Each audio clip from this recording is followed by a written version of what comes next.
चला आता पालखी आली आपल्या आणि पालखीच्या तयारीला लागलं पाहिजे आणि आपण आता फॉर्म भरूया आपले फॉर्म. आता मला पालखीचा फॉर्म भरायचा आहे.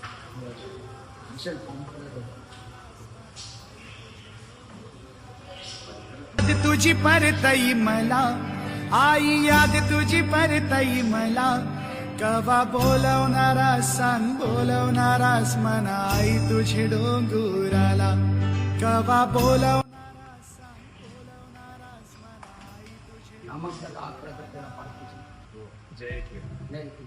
तुझी परतई मला आई याद तुझी परतई मला कवा बोलवणारा सांग बोलवणारास मना आई तुझे डोंगुराला कवा बोलवणारा सांग बोलवणारास मना आई तुझे डोंगुराला.